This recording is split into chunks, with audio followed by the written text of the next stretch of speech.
If time travel were possible, where is everybody? Think about it. Billions of humans are going to exist over the next 10,000 years. Statistically, some of them build a time machine. So where's the crowd of tourists snapping photos of us right now? Here's the twist. Time travel to the future is already real. It's happening today, in orbit, above your head, right now. But going the other way, back to yesterday, back to your last birthday, back to breakfast, that's not just hard, it's impossible. By the end of this video, you're going to understand exactly why. You'll see why speed itself messes with clocks, why gravity is basically a time warping machine, and why the universe has a built-in rule that no engineer, no genius, no amount of money will ever get around. No equations, no physics degree required, just one bowling ball, one trampoline, and your own bathroom mirror.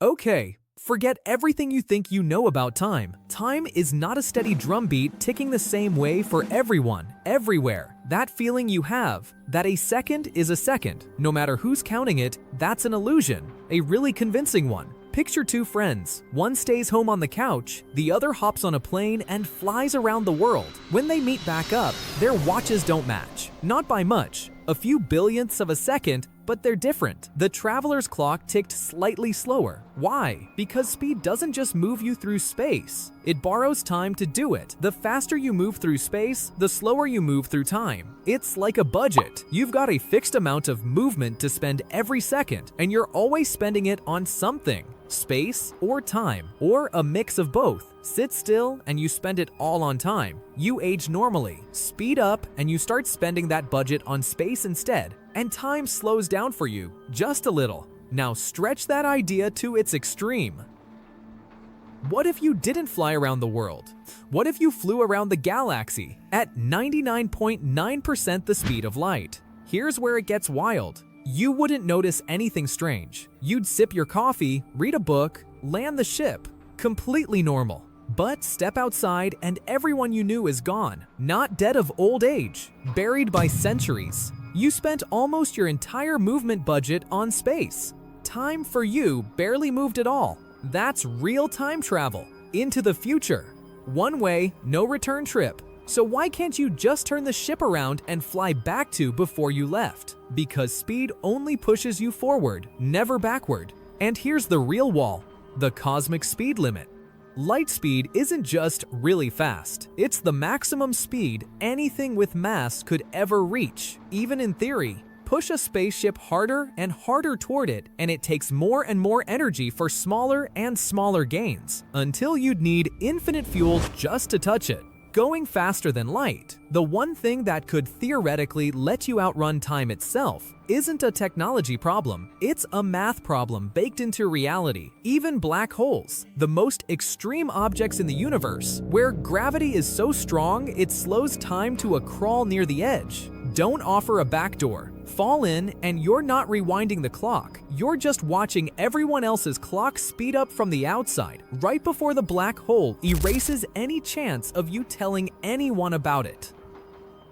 This isn't a thought experiment, it's engineering. Every GPS satellite orbiting Earth is moving fast enough and sitting in weaker gravity that its onboard clock ticks at a different rate than clocks down here. If engineers didn't correct for that mismatch every single day, your GPS would drift off by miles within hours. Your phone finding your location accurately is proof that time bends, measured in nanoseconds, built into the software of every smartphone on Earth. Astronauts on the International Space Station are, quite literally, slightly younger than they would have been if they'd stayed home. Scott Kelly spent almost a year in orbit and came back a few milliseconds younger than his twin brother. Small, real, measured. Future time travel isn't science fiction. So if the universe allows us to skip forward, why is it so terrified of us going backward? It all comes down to one single concept: causality. Cause must always come before effect. Break that, and logic itself collapses into complete chaos. Think about the famous grandfather paradox. Imagine you build a time machine, travel back 60 years, and accidentally prevent your grandparents from ever meeting. If they never meet, your parents are never born. If your parents are never born, you are never born. And if you were never born, who built the time machine to go back and stop them in the first place? Your brain instantly ties itself into a knot trying to solve it because it is an impossible loop.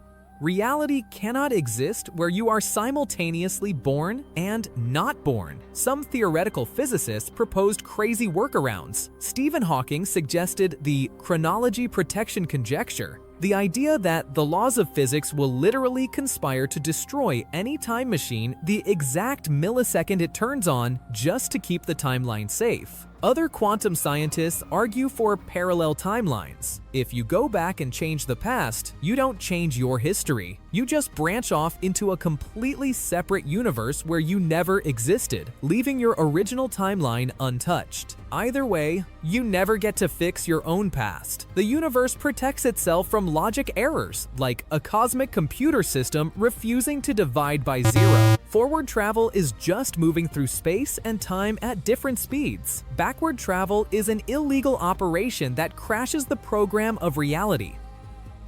So here's the reality check. Forward time travel. Easy, proven, happening constantly, just usually too small to notice. Backward time travel. The DeLorean, the meet your grandparents plot, runs straight into that cosmic speed limit and a mountain of paradoxes physicists still can't cleanly solve. Not because we haven't built the right machine yet, but because the universe's own rulebook doesn't seem to allow an undo button. Maybe that's not a limitation. Maybe that's the point. Every second only happens once, which is exactly what makes it worth paying attention to.